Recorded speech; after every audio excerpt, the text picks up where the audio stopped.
Thanks everybody for joining. Very, very excited to have this conversation. We're going to talk about everybody's background. And Kasey, I love what you've done with your wall. I love Zach's roof as always. Thanks for jumping on. We're gonna jump right in with some intros, and I don't want just a perfunctory intro about like who you are and what you do. I think each of you have really unique backgrounds, and I'm really curious how you got here. So I'd love like a personal intro, and then maybe a little bit about your agency, and then we'll spend more time talking about that. Kasey, are you okay if I put you on the spot for like a personal intro to start, and like how you got to where we're at? Sure, Thanks. no pressure at all. I'm Kasey. I run Luck and Co. I am originally from Russia. I came to the States after college, and my first job out of college was at 500 Startups. It's a VC fund and startup accelerator here in the Bay Area. I mean, they're global, but I was based in San Francisco. And I was open to whatever job they'd give me. So I started in event operations, but very quickly I was just gravitating towards marketing and sales. I was really interested in how the event tickets were sold. And that led me to managing their MailChimp because most Mm, of the tickets were sold through email. And so I just kind of found myself in email marketing and I stuck with it because I really like it. I think what I love about email is that to me, it's a cross between analytical work and creative work. And I love both enough to want to do both and not specialize in one. So it's fun. And then I've been doing email my whole career. And then I started Luck and Co. A little bit over 5 years ago. We're about 15 people now. We work with ecom only. We do email, SMS, and everything that's adjacent to it, like loyalty and similar things. And it's very fun. And I'm excited to be here. Thank you for having me. yeah, I love it. I love 500 startups, by the way. One of my Oh, best friends' companies, Magoosh, which is an ed tech company, went through that forever ago, and Christine was amazing. So yeah, I've like back in the day worked cool. for a bunch of deals there. Never ran a Cool world. company good enough for them to want to invest, but I'll put that to the side. This isn't about me and my friends. Um, cool. Ben, can I hand it off to you for a similar type of background, please?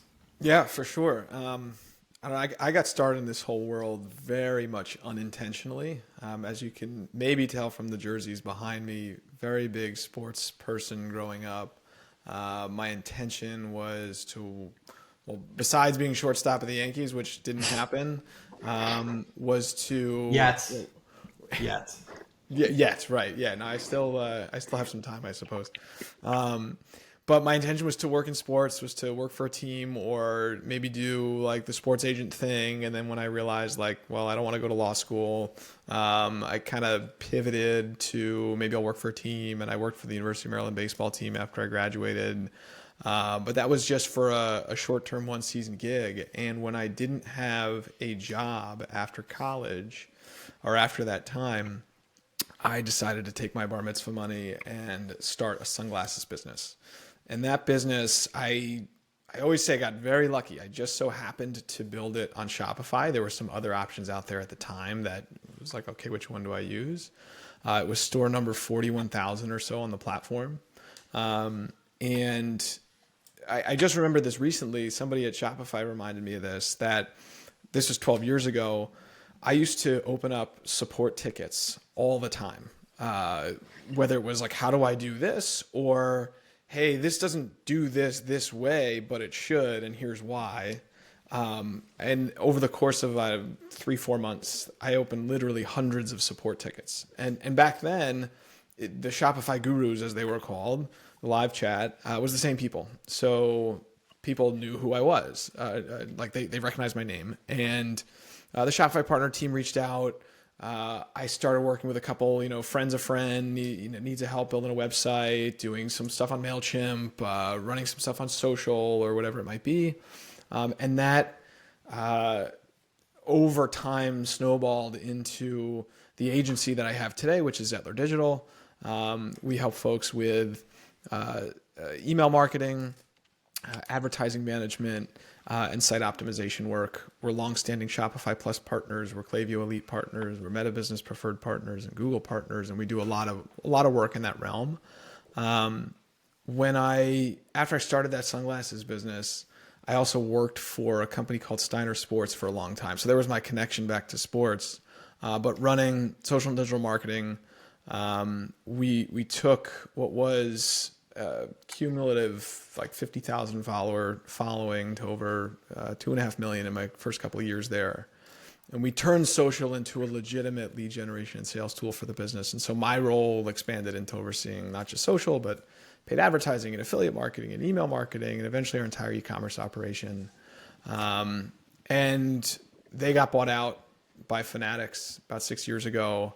And that was like kind of the fork in the road moment for me. It's, do I take this consulting work that I've been doing on the side for 5-6 years at that point and try to make something of it? Or do I go and find, a real job, a desk job? And I opted to give things a shot, and I've been, kind of going ever since. I love it, man. I haven't looked at your LinkedIn in a while, so I didn't tie this all together, but I started a brand in 2010 that was a watch company. We almost did sunglasses. We ended up not doing it, like an interchangeable. But we did a bunch of sports licensing. And so we did corporate gifting, but we did like MLB license, NBA. I have zero doubt that like we met with folks at Steiner because we could do like game used dirt on a watch, which is pretty fun from like the World Series and stuff. That's so cool. Thanks. I love how you got there, like really from the passion side of like building the brand and then saying, okay, cool, let me go build in this ecosystem for others. Yep. Thanks, man. Zac, LA's favorite restaurateur, every agency's favorite analytics builder, and an agency owner yourself. Give us your background, please.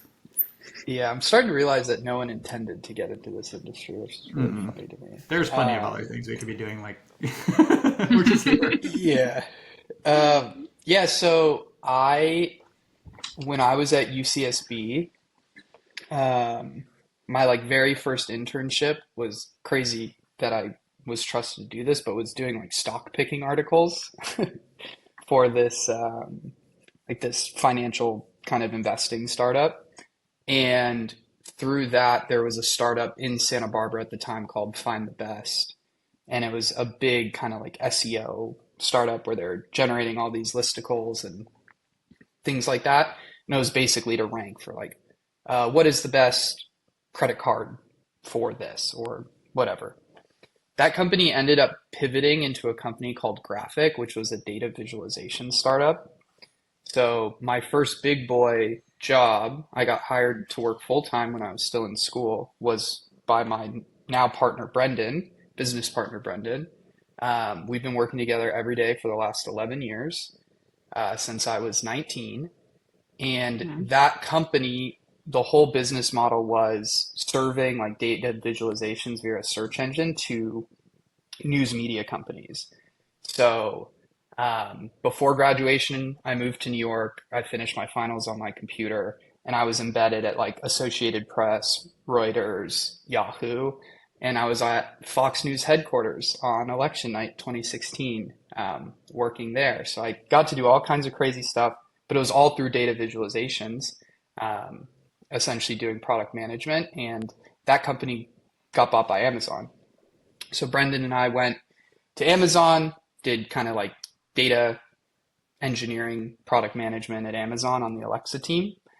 And Amazon's an amazing company and some people are built for that life. Brendan and I were not. So on day 366 of working there, we took our options and sold them. And we're like, all right, we got a year to figure something out. We moved to LA. We spent 11 months on a failed startup, which was essentially Morning Brew, but focused on tech startups. We had no idea what we were doing, but the most valuable thing out of that was we were writing a daily newsletter, just talking about what was going on in the startup world. We got into a really cool nonprofit accelerator in LA called Grid 110 that's actually funded by the mayor's office. And they kind of like halfway through the program, they're like, hey guys, like this business isn't going to work. But you guys are doing a really good job with this email thing. You're from Amazon, so you have this like good background. Like we have 25 other founders here who need help with email and e-commerce. So right before the accelerator program ended, we launched Sidekick, which at the time was Brendan and I doing literally anything an e-commerce founder needed. So And it wasn't even e-commerce at first, but we were building sites on Shopify, running ads, SEO, everything. We did that for like 2 years to pay the bills. And then I think iOS 14.5 happened, and we were both just kind of said, screw this. Let's just do email. I think, yeah, that was like 4 or 5 years ago. Sidekick's been doing just email and SMS and the other things it touches since then. Super small team. There's just 5 of us full time. We work with some really amazing brands. And then Brendan, being the genius he is, kind of took everything we were doing at Amazon and Graphic now almost 10 years ago and built an internal analytics tool for our agency that we've now kind of publicly launched as Hero Analytics. And so we're working with almost 100 agencies now. And I think we've got the data of over like 800 different brands in the platform after launching in Q4. And it's been really crazy, really fun. Like every day is demos and client calls and loving every minute of it. But that's kind of how we got to here. You're too big time. You barely pick up my calls anymore. Now that that's not true at all. You know that's not true. Guys, thank you. I really appreciate the like actual patient introduction, because now we're going to go in with like more direct questions. But this was really cool to hear each of your backgrounds. 2 things before I start. Number 1, if anybody on the live stream has questions or comments, please add them into the thread, and we'll make sure to I'll do the best I can to ask the questions or answer. Excuse me, we'll answer async. Secondly, much briefer background on me. Consulting MBA, started that brand. Awesome experience, terrible financial outcome. We sold it to Custom Ink at some point and was very, very proud of it. And then switched to commerce tech. Co-founded a company called Passport that does international shipping for a bunch of D2C brands, and then was a president at Loop Returns for a little while, so like serving returns and exchanges in the ecosystem, and then co-founded Orita a little bit more than a year ago. Super duper high level. We help brands get the absolute most out of their list. I am pretty useless, but my co-founders are good at machine learning, and so like it's a big data problem, like who's engaged, who's unengaged, and that's the place that we play in. Okay, I want to jump in. When I first messaged you guys, it was like, Klaviyo's changed their pricing. I'm watching everybody freak out. We don't need to spend too much time here. But Kasey, I want to start with you, and then Ben, Zach, I want you guys to chime in if you have anything else. If not, we can kind of just keep moving. Like, what has changed in the last month or so since Klaviyo changed their pricing structure? Has the temperature settled down for brands? Have they realized like it's not like, Armageddon, like everything's going to be okay? Or is it the other way, and like actually people are just starting to feel the pain? Like, help me understand what the mood is for your brands, and what, if any, like quick advice you might have for folks who are thinking about it. The mood for our brands has never been Armageddon or anything close to it. And we've tried to be proactive with our brands and communicating the changes and looking at their account and looking what that actually means for them. And the truth is, I think for everybody on this call, we already had all of the re-engagement practices, all of the flows that everybody needs to have to continuously re-engage subscribers. And if they don't get re-engaged, then suppress them. So we've had those practices with all the brands. And so the upgrades weren't actually anything massive for most of our brands. There were a couple for whom the change was sizable. And those are sort of special cases. Those are brands who came in with like a lot of baggage in terms of subscribers. They like used to run another business, and then they imported all of those subscribers. And we've gone through the process of the warm up last year, but they still felt like, they didn't want to say goodbye to the subscribers who never opened anything, even though we recommended that they do that. So it was a good push to say, okay, like we're not getting anything out of these subscribers. We really tried. Now is the time to suppress them. And then even for those couple brands who were looking at a larger upgrades, the 25% cap on the increase really helped. And so altogether, it's like nothing much has changed, honestly. Like we've communicated changes. We looked at all of our unengaged segments again. We've evaluated whether there's anything else that we could suppress that we maybe weren't looking at or weren't as diligent with before. And not huge changes. I love it. Boring answer. Sorry. No, it's not boring. It's good. Ben, would you like to take the other side of the argument and say everything's falling? Or Well, you know what? Honestly, for the few questions that we got about it, because it was not really a big to do. But we see the reasons why Klaviyo had gone the route of having this price enforcement, from the big announcements 2 weeks ago of new features that are going to be dependent on active profile counts, because this breakaway from messaging means like, well, how else do we charge people? And it's active profile counts. But we had a very similar way of it with our clients, as it sounds like Kasey did. For the folks that were not in profile compliance, it was a very simple, well, let's pull a list of everyone that we would qualify as dormant within the account. So not even getting to the step of, well, these people are unengaged, but maybe they'll engage, maybe they'll purchase, maybe something will happen, but very specifically, like, been in the list 6 months, received 10 emails, never opened, never clicked, never bought, received a recent message. So not just like they fell off the cliff 6 months ago and we don't know either way.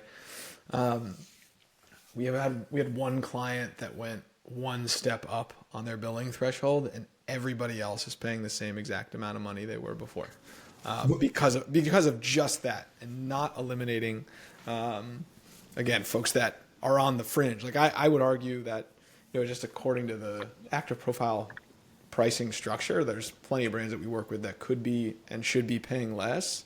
And if anything, to shamelessly plug, like, we've had a lot of conversations in the last few weeks about folks trying to do this on more of an automated basis, and that's where Orita has come into play. But yeah, it's definitely not been a major issue. Which was, it's interesting.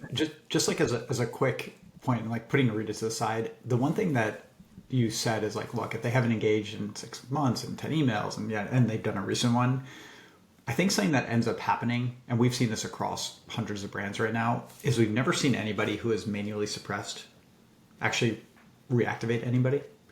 And the cool thing about manual suppression, we obviously do this in a data-driven way, but literally for anybody listening, is like, if you use Klaviyo manual suppression, all the data still flows through. So you can still see if somebody's visiting the site, or if they check their loyalty points, or like literally did anything. And it, like, we get so much credit from like brands because we're like, yeah, we found you $500,000 of revenue from your existing list that like you just had stopped monitoring. And so it's like, you both want to have the taste and like the insight and like work with you guys to figure out, cool, who are the people where like, look, if we need to shrink our list, this is the like most likely group that is not going to engage, right? Or the least likely group to engage. It's probably a much clearer way of saying that. And you get the opportunity to like, you can still go check them out again over time. I think like everybody just forgets, or like, they never engaged, they don't ever want to hear from me again. It's like, maybe they just missed your email, right? And so, but I love how you guys approach it. Zac, anything you want to add about Klaviyo pricing? If not, I can push you in a lot of different directions. No, same experience as Ben and Kasey. I like it. All right. So I want to kind of push a little bit, especially because like you see on the hero side as well. If you think about this, sorry if this is a little drawn out, but we think a lot about the CRM manager whose job is to make number go up versus the CMO whose job is to build like a profitable long-term program. What are the like tactics and strategies that you see like your best brands use, right? It doesn't have to be like your clients, but like you've been in the ecosystem forever, that are actually more about profit maximization versus like the short-term gain. And like, how do you, I don't know. I want to leave that as open as possible, because like there's technologies, there's just process, there's choices, there's like internal psychology about the company. Like, it's a great question. I feel like whenever I think about profit in what we do, I always split it in half. I think of like pre-first purchase and then everything you do post first purchase. So the e-com environment has been pretty volatile, especially on like paid acquisition for a while now. And so I think the thing that is a huge lever that most brands could do more of, or the best brands do a lot of, is really optimizing their someone gives you their email and you convert them funnel, which I think when we look in Hero, we have a chart that's essentially like, pick a period. Here's how many people who gave you their email for the first time converted within 30 days.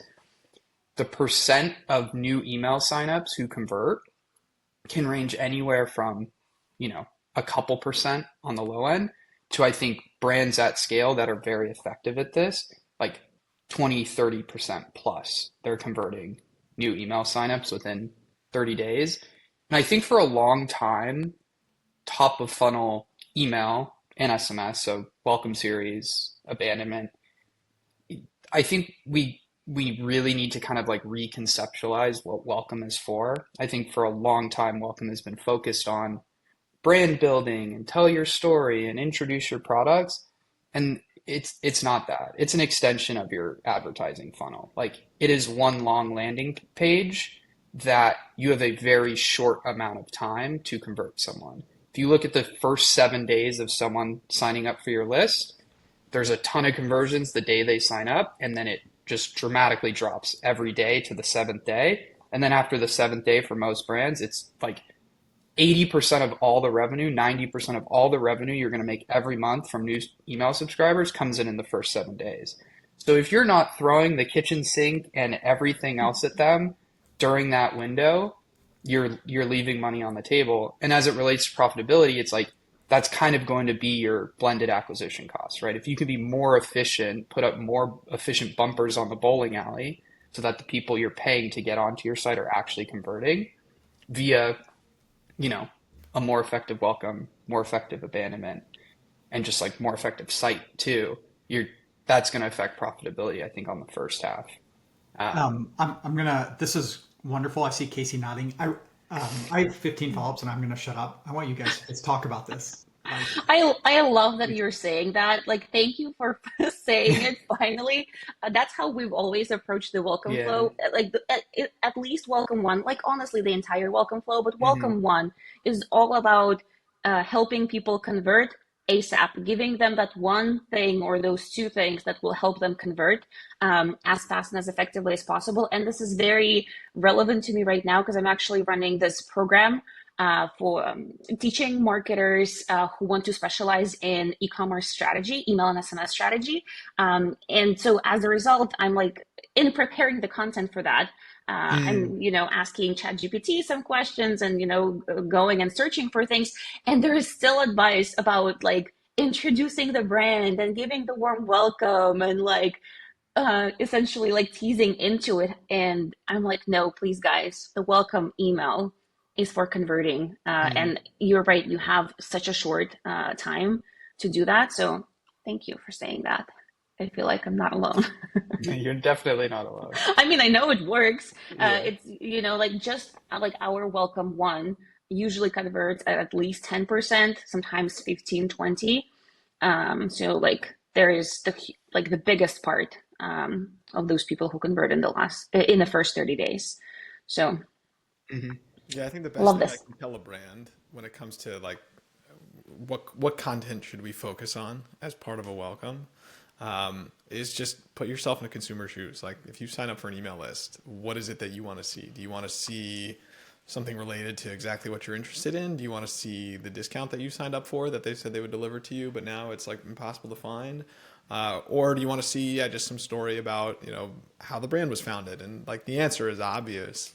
But so often, you see brands that don't follow that. And it really boils down to like that specific question that, how would you want to interact with a brand that you're signing up with email for? And at that point, it's got to be like, it's all business. They've given you a piece of information, make it as easy as possible for them to convert and like take away all the fluff. Ben, when you think about this, and then obviously want everybody else chime in as well, does this matter if you're a high AOV, a low AOV brand, a brand that has a high repurchase rate, a brand that is like more luxury versus something like, and then how are you testing this to help? Because obviously like what the experience is going to be different brand by brand. It's like, how do you help your clients go and optimize this? And then obviously curious, Kasey, Zac, any other approaches you guys have? But. I did an audit this morning with a brand where I'm trying to like remove, from saying like who it is, but where they're struggling with conversions from email, and obviously like advertising costs going up, and they're trying to like focus in more on retention marketing and all that. But for users that are coming into their welcome flow where they're serving just a singular message, it was just kind of, hey, thanks for being here. Okay, here's your discount code. All right, shop now. But we had just prior to that, like this was like a live like kind of training audit session. For about 45 minutes prior to that, we spent time talking about their process. It's a dress company, or mostly dresses, but fashion company, that they do made to order pieces. So not insignificant from a cost perspective. And also there's a process to everything that's bought. And, part of what they noted as a pain point was customers, or almost customers, not buying or creating customer service tickets after they do buy because they're unaware of the made to order process and the fact that it might take 5 weeks for you to get something. And I said to them, like, I view that as a really big positive or part of a story that you can tell about the differentiators of your product versus another, but you're not telling people that. And they said, oh yeah, well, it's on our homepage. I said, where on your homepage? And we went to the homepage and we start scrolling. And like, okay, here's 3 like very nicely written like icons and text. And there was an image there and a video, and like nowhere to be found inside of the welcome flow at all. But that's like a very big differentiator that like for them, I think they'll take that, the conversation we had and implement some of that. But that's not an uncommon scenario where it's not necessarily that like you have to pull ideas out of a hat or from, out of the blue. Like a lot of times it's, you have the information, you have the content that's sitting there, and it's like a matter of packaging it right for the users that are signing up for a list. And, going even a step deeper and, depending on where they've signed up from, like what traffic source they've come in through, what content they've seen, what content should then be contained within that message. But even stuff as simple as that, like, oh yeah, you have a made to order process that's going to take 5 weeks to receive your dress. Well, let's focus in on the quality of the pieces. Like for them, higher AOV, and there is a little bit more, to go back to your question, like a little bit more storytelling there, right? But it's almost necessary, I would say, to be able to understand like the value of that. So there should be kind of an educational piece versus like, yeah, if you're selling a $20 dress or t-shirt or something, fast fashion, very different. You just want to get people to the things that they might most be interested in. I love it. Kasey, Zac, anything you guys want to follow up on, or do you want me to ask some more questions? I'd be curious to kind of, I guess, come back to your original question, Aaron, about profitability.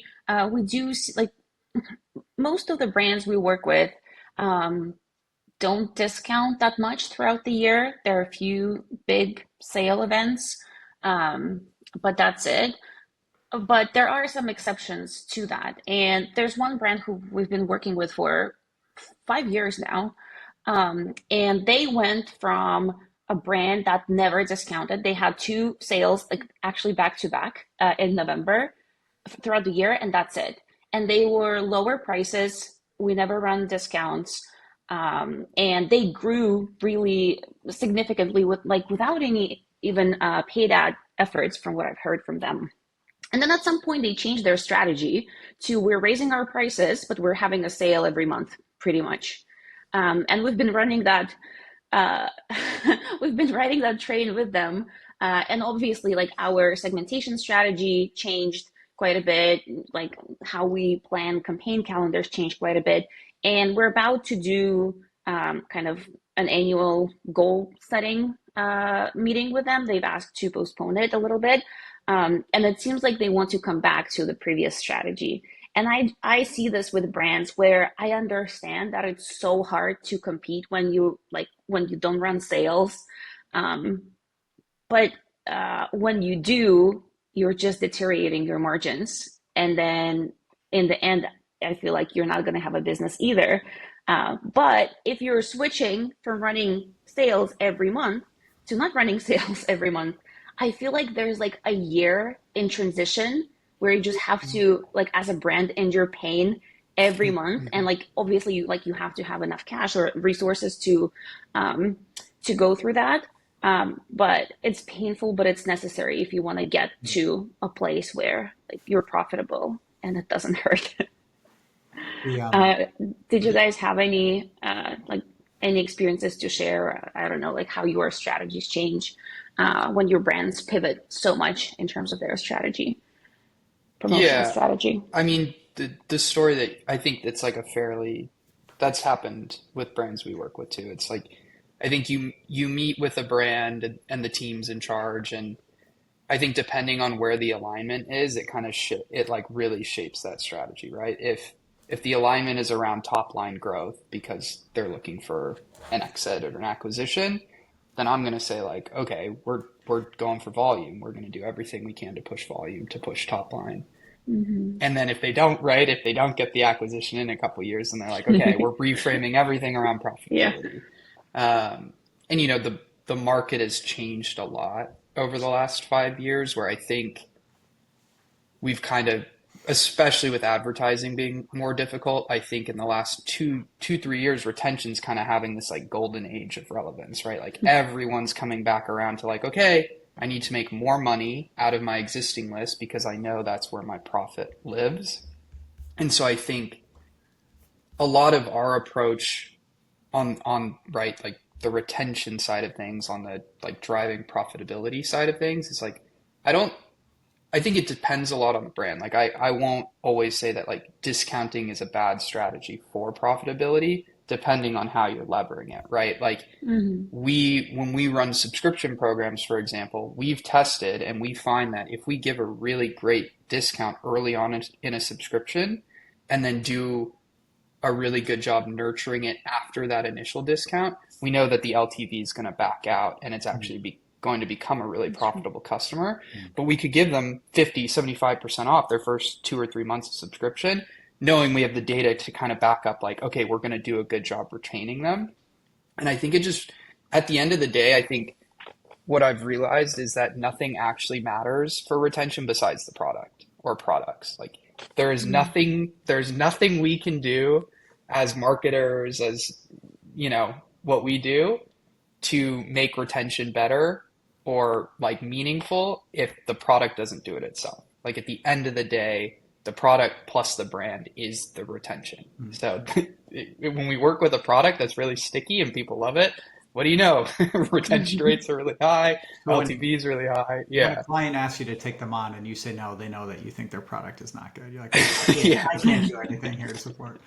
Um, I want to quickly ask a little bit about like the tools you guys are using. Unless was there any? Ben? Did you want to chime in on profitability stuff or? No, I mean you guys covered it, I think. This is why they're here. They're experts. You got this. And so Ben, maybe I can start with you, right? You were kind of talking, and you kind of mentioned this, like it depends on what source somebody comes in on, or what products might be relevant.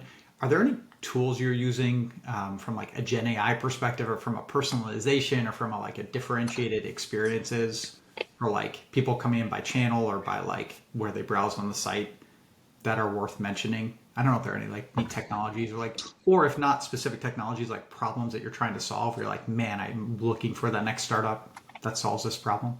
Yeah. We've come across some interesting tools in the last couple of months, like in the AI space that are doing.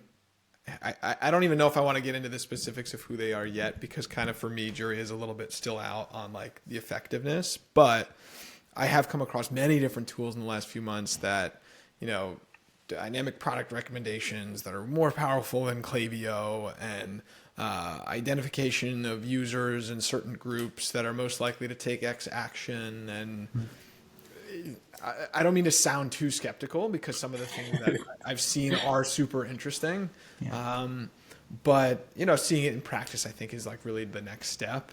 And very often, like we've tested tools where, they're going to serve dynamic product recommendations inside of a Klaviyo flow, or for upsells for subscription reminders or something like that, and they'll hook in with the subscription tool also. And then we'll test that against, well, just using dynamic product recs inside of Klaviyo and see what the differences in performance are. And then you see there's not even a negligible difference. It performed worse. And so then you nix that tool and then you go to the next thing. So candidly, I haven't really seen one yet that is like kind of blowing me away.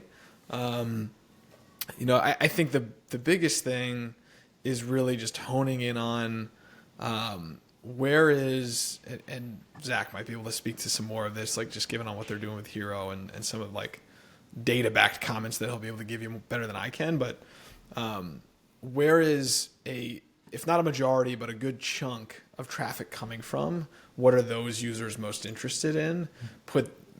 Concentrate on personalizing that experience for that larger chunk of users, rather than because I see brands get worried about like, all right, I need 10 different branches inside of this welcome flow so that everybody gets, something specific to what they were looking at. And then just the cost of physically putting that in place, whether through the agency they're working with or for their own in-house team to do it themselves, is just overwhelming and that's not profitable.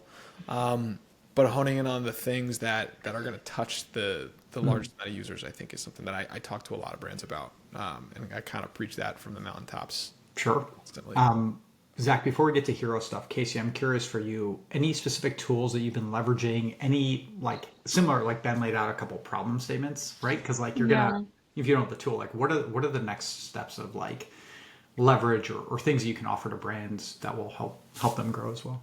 Yeah, I kind of second everything that Ben mentioned. I am interested in a tool that will make it easier for me to differentiate the pop-ups based on the traffic source. And I agree about not overdoing it, but with some of the brands we work with, there are like a few fairly different segments or like audience groups that would be valuable to learn from and differentiate the pop-up experience for. So that's something that I'm looking for. We've, in terms of tools, we really liked Amped, the pop-up tool, Amped, got acquired by MailChimp last year. We're still using it, with the brands that we started using it with as Amped, now as MailChimp. Thank God they went back on, they wanted to only make it available to MailChimp email users, but I think they realized that was not a good idea. So that's good. Yeah, other than that, similar to Ben, I don't really have any specific tools to mention. Okay. Zac, anything come across your radar? If not, we can. Yeah, I mean, on pop-ups, I'll say I love the Alia guys. They've been like really awesome to work with. After the AMP MailChimp thing, we moved everything over to them. And ALIA, is that right? ALIA, yeah. Sean and Corey, they're both 23. They are never not on Slack. Just like all of us. Highly endorse that team. And yeah, I mean, that's the way I've kind of thought about it, is if you can count the amount of very clear, distinct customer funnels on one hand, it's worth kind of having a separate pop-up welcome experience. If it crosses 6, right, I'm like, okay, you probably have too many funnels anyways, and there needs to be a more generalized approach. But I think a tactic we've been doing more and more of is either based on traffic source or landing page, a much more catered pop-up and a much more catered welcome series, especially if a brand has 2 or 3 hero products. I think it's a great opportunity, right? Like the pop-up talks about the hero product, the welcome talks about it, the abandonment talks about it. And I think, right, again, on one hand, worth of that work, I think the incrementality is there. Other than Alia, in terms of like technologies, I'm a huge skeptic of most apps. And now with Hero, we can really see incrementality because you just tag everything and it's pretty easy to prove. I will say, I think the subscription platforms have gotten a lot better. Like we've been using Skio a lot and Stay AI, and just like what you can do in their platform, from like a understanding your subscriber base, but also the types of events they're pushing into Klaviyo to do, interesting subscriber retention things. I think that's been like the biggest change in terms of like 2-3 years ago. It was like, you use Recharge, you kind of get what you get, and not like we still use Recharge a lot because they've increased the features too. But I think that's one area of what we do where the technology's gotten a lot better, and you're starting to see how they're using AI, where it's less like, I think I'm with Ben and Kasey where I think dynamic product recommendations, unless you just have like an enormous catalog and like very distinct customers, Mm. it you know what people are going to buy next. You can look at the data. People tend to buy product A, then product A and product, right? There's like 3 or 4 common scenarios for most brands. I think that isn't a super helpful application of AI, but like using AI to run through the reasons that people are canceling or churning subscriptions and then creating a feature that's designed to like accommodate for those cases, great use. And so you're starting to see that. So I've been feeling really good about those developments in particular. I love it. I want to get slightly more, just like one level deeper. When you guys talk about testing and experimenting, right? So let's say we're not going to test with like dynamic products, but we are like, look, we know the hero product, we know what it's going to be. But you kind of mentioned, each of you mentioned like source, and how much are you testing time of delivery, like morning, afternoon, evening? How much are you testing like cadence, like day 1, day 4, day 7? And then I'm also curious about like addressability. How much are you testing other channels? Like, are you putting people through remarketing and or direct mail, and are you urging towards SMS? So I kind of want to think about the first couple things that you're testing, and then I think the last topic I want to chat about in the last 10 minutes is addressability and other channels. Kasey, maybe I can start with you and then go to Ben. What are you actually experimenting with? Assuming you like, it's the static product, you know what you want to hit them up with. Like, what's different across your brands? Cadence, time of day, discounts, something. We test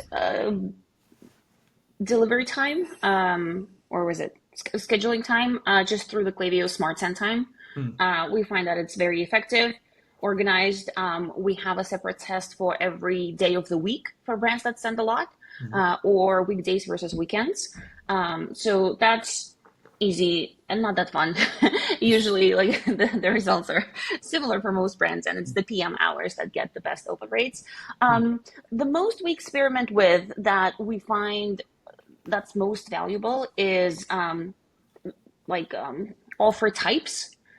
Whether that's a discount, gift with purchase, like whatever it is, that's where we find the most leverage comes from.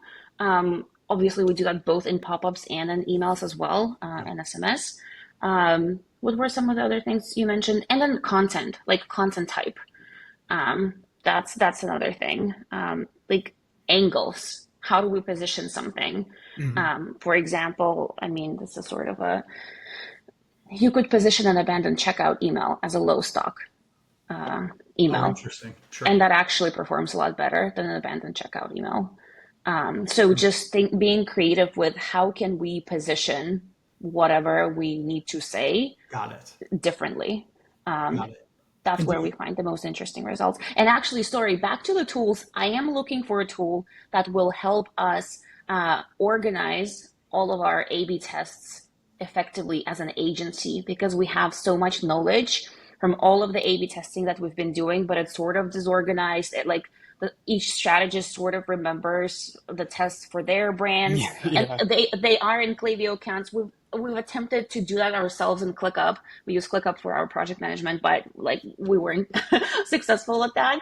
So so that we could share, the knowledge we get from experimentation, scale it a little bit, make it accessible to everybody on the team. Yeah. That would be amazing. Zach, Ben, do either of you guys have any tools for like managing A/B tests? Or, I mean, I'm sure at your agencies, everybody shares all information and lessons are just shared, obviously, and there's no. Ben, any thoughts on that? Not a tool that I can think of, but I know the thing that we try to concentrate on most is differentiation of content. Yeah, I see all the time where we start working with a brand. I just saw one yesterday. Like, here's this list of the last 20 campaigns that they've run. Every single one contains an A/B test, and every single one is a subject line test for open rate. And all the content is just the same content. You're not going to get to a point of statistical significance with that. Yeah. And at the same time, like how impactful is saying, oh, here's up to 50% off in your subject line, or putting it in preview text. Not that it's not important, but I think the thing that brands need to prioritize more is yeah, are you testing different angles? Are you answering or catering to different objections that are, typically said about that product, or like something that is really a true differentiator, especially if you're talking about a difference of hundreds or maybe even just tens of clicks where the subject line isn't going to really have much impact. I love it. Thank you. Yeah. Zach, go ahead. I'll say something potentially controversial here, which is I think testing for send time, testing, A/B testing subject lines, anything related to open rate just isn't worth testing because open rate is just like such an unreliable metric. And when we talk to clients about like what is worth testing or we're doing an audit, I think like in Hero, for example, like we have a send time analysis, right? Like we can load all of the times you've ever sent by day, whether it was recipient time, and we can look and we can say, okay, what is the percent better or worse than average is click rate. And I think like that's a little more interesting, but I think the reality with send time is you're going to optimize around a send time, either what Klaviyo recommends or what data you look at. And then over time, you're just going to, as the list grows, you're going to push engagement down at that time. And then if you try newer times with maybe different segmentation, those are going to look better. And I think over the long run, I think the two important distinctions are like, can you find a clear winner between morning and afternoon? And can you find a clear winner between recipient time or static time? I think that's all that really matters. And you don't really have to think about it beyond that. And then on campaigns, like Ben is saying, I think what matters way more is understanding content performance and not like, I don't believe in side-by-side campaign by campaign A/B testing because you are not like the recipient of a campaign, who they are in their daily life changes every single day. Like where their head's at, how their day at work was, what the weather was like. So it's going to be impossible to kind of like take findings on a single day A/B and like average those over time and feel like there's actually a finding. What I think is far more useful is use campaign tags to tag the angle of an individual campaign, look at your calendar and say like, okay, this month we have 20 campaigns. We're going to do 5 with this angle, 5 with this angle, 5 with this angle, and 5 with this angle. And we're going to look at the performance of those tags over time. I think that's where Time being like a month, 3 months, because it's like part of the customer journey. I know that depends by brand, but like what's the I reason? would just do it forever, right? Like just tag your campaigns with the angle you're using, or I think you can kind of build a series of tags for a business, right? It's like what product is the hero of this email? What is the angle? Is it low stock? Is it new product? Is it educational?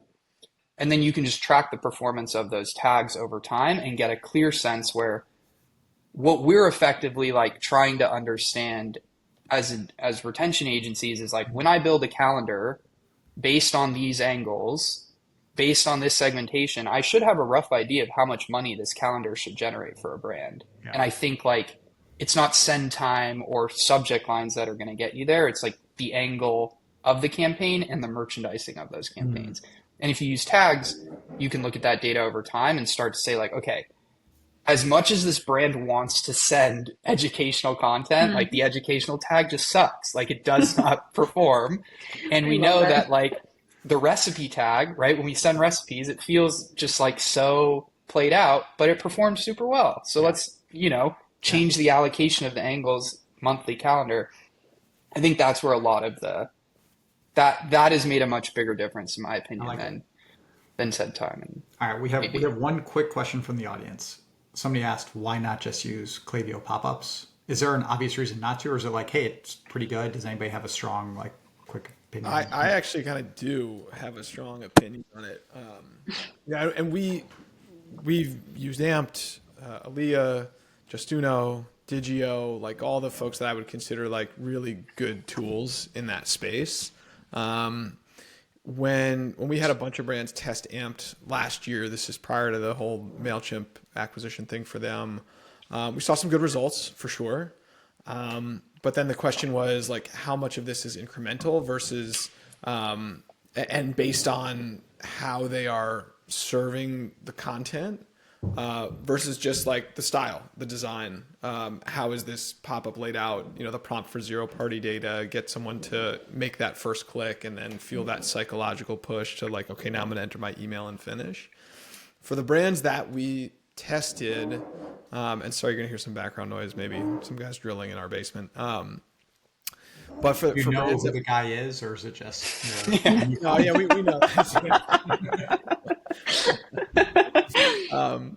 But no, for the brands that we tested on, just okay, you know what, we went with Amped, we went with, you know, these others, like let's, you know, get as close to the same formatting in Klaviyo as the pop-up builder allows for, which is more limiting than the others for sure, and that's a differentiator. How close can we get to it, and what are the results? And in all cases, we saw the same, if not better, performance. Interesting. Okay. So my step one recommendation to brands today is, you know, stretch Klaviyo as far as you can. And I've given a lot of feedback to the product team at Klaviyo of like, well, if I want to ask a question within the first, you know, step in a multi-step form, why do I have to rebuild a button every time? Why can't there just be a copy like you can if you're building an email in the same way? You click the little copy button, great. Here's, you know, 5 buttons. So that factors into why to use other tools. It's not just, actually, I wouldn't even say it's not just performance. It's not the performance itself, because again, like we've seen, performance is not really any different. It's how quick can you create different pop-ups, how restart time each time, right? How wide are you going with these different scenarios, different sources, or what types of rule setting do you need that stretches beyond Klaviyo's limits? Is there white glove service involved, which some of these platforms also do? So like there's other factors, but baseline for most brands is use Klaviyo. Like just do that and stretch it as far as you can first. I love it. And then like as Zac mentioned, like the Aaliyah team is great, the AMP team is great, the Justuno team is great, the Digio team is great. I'm not just trying to like shill companies. Like they're all like really good teams. We have good relationships with them. They have good products, but take the default tools that are not going to cost you anything as far as you can first. And that's another point I want to hit on. You know, just when we were talking before about tools and cost and efficiency, like the amount of apps that I see brands using sometimes is wild. We did an audit a few weeks ago. They had 116 apps installed, many of which they were actually legitimately using, but 116, many of which that they still were not. And when we talk about profitability, I mean, aside from just trying to efficiently run your marketing, it's like, are you efficiently administering your website and your business? Or can you cut out $4,000 in app costs just by not changing anything else today? And that could actually be a really positive thing. And you just put it all towards Orita, and then you win. I understand where you're going, Ben. I'll finish. Nice. I very much aligned. My favorite tool is Store Leads, and going to see like the tech stack of every brand. I'm like, holy mackerel, you guys have a ton. And like they'll have like 6 different email providers. I'm like, they all don't need your data anymore. You should probably remove them. And there's some, honestly, there are some I come across. They're using Klaviyo, but they're paying for MailChimp. And they're paying for another, like they're multiple of the same tool that they have installed that they are still paying for. That boggles my mind so many times. So for the last couple minutes, and Kasey, I want to start with you. You guys have each mentioned incrementality, and like that is what we talk about all the time. It's like, hey, look, send a postcard to win a deal, but if you would have won the deal by sending a text, don't send the postcard. If you would have won the deal by sending an email instead of a text, don't send the text. If you didn't need to send anything and they would have purchased, like, don't attribute credit to an email that was sent, even if the person was going to purchase anyways. When you think about, and this is too big of a question, so I apologize for a couple minutes, but like when you think about all the other channels that you can use, SMS, direct mail, retargeting, forget everything paid, forget all the like other platforms you can push stuff in. You're a $10 million Shopify brand that uses Klaviyo. How critical is SMS? How critical is direct mail? What are the experiments that you, like generically, and obviously every brand's different, would want a brand to play with? Where do you think they're all going to end up? Like what is the kind of marketing mix to their owned audience, right? This is a huge It question, and is. unfortunately, I do have to run in 2 minutes. And we, I can give a 1 minute answer that's going to suck that, because it's a 1 minute answer. that's right. I mean, it's boring, but it depends on the brand so much. But if I do have to average it out, um, I mean, it just sounds so cliche. Oh, I was gonna say email is king. um, SMS helps. Like for. I think maybe sometimes it gets too much, it's like more attention that it deserves for some brands. I think some brands can totally do without SMS marketing. For others, SMS does play a big role. So it just, again, like case by case basis. Um, we've done direct mail to a smaller degree with brands. With some, we found that it actually doesn't work that much. Like as soon as you start tagging things properly and like doing dynamic, unique discounts and tracking things better, the ROI just goes down immediately. That's been our experience. Thank you. That was less than a minute. That was perfect. Zach, any last second ahas that you want to share about this, or any like strong opinions that people can yell at you about? Yeah, I've been yet to be moved when you really look at the attribution of SMS that it's worth its cost for most brands. Okay. I'd Are there have any just be brands? What is the condition where you're like, actually, I could see how this is useful? Is it an AOV thing?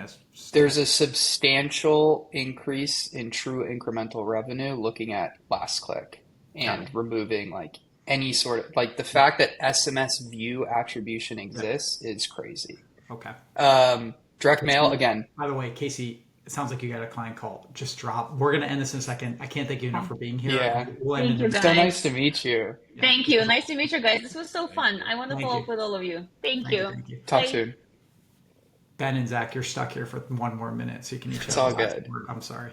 No. Yeah, I think again, there are brands like I think in apparel where you're doing like a limited run, SMS is great because there's like the time sensitivity. You can get people on a wait list. Like there are cases where brands, it's a natural fit. It works really well. But I think the general kind of everything we're doing on email, we need to be doing on SMS is a trap to get you to spend more money in a lot of cases. Direct mail, I think it varies by brand. We have brands where direct mail is ripped. We have brands where it hasn't. Yeah. I honestly think my advice for most brands is if you're very confident in your segmentation, send more emails. That I think that in most cases is going to be a bigger difference maker than the other channels. Dear brands, try harder. I like it. That's great advice. Yeah, exactly. Last but not least, Ben, any strong thoughts here? Any other last words? Yeah, SMS is, I think it has its place for the people that want to receive it, which is, I don't know, I go back to what I said before, like, how do you as a consumer, like, us as marketers, if you think of yourself as a consumer, like, how do you want to receive content? I have never, I can confidently say this, have never signed up for any SMS marketing, and I do this kind of for a living, right? Or anytime that I have to get a specific discount, I have made sure to unsubscribe. Even for my own clients where like I've had to go through and test things, I don't want things, I don't want my number subscribed to things so much so that I will go back into their Klaviyo account and I will delete myself because I just don't want it that much.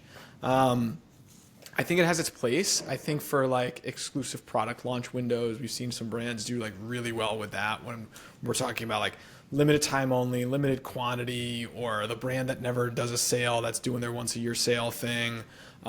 That you can see some pretty immediate and impactful performance from SMS. Yeah. But outside of that, I've seen the total opposite side of the spectrum. Client of ours in the past that rang up a 6-figure bill with their SMS provider because they were just indiscriminately sending to over 500,000 subscribers 3 times a day, over character count, with emojis, with media, the whole thing. And maybe making 20 grand back. Never MMS. Never, ever, This ever is why you MMS. keep winning clients from Sidekick, because that gives them recommendations like just send Yeah. So it's just, it's not a batch and blast thing. Remove that phrase from your vocabulary. Like, use it for transactional messaging, use it for exclusive product launch windows, maybe back in stock stuff, and like leave it at that. Dude, I love it. Thank you. This was awesome. Thank you both. And obviously, thanks to Kasey again.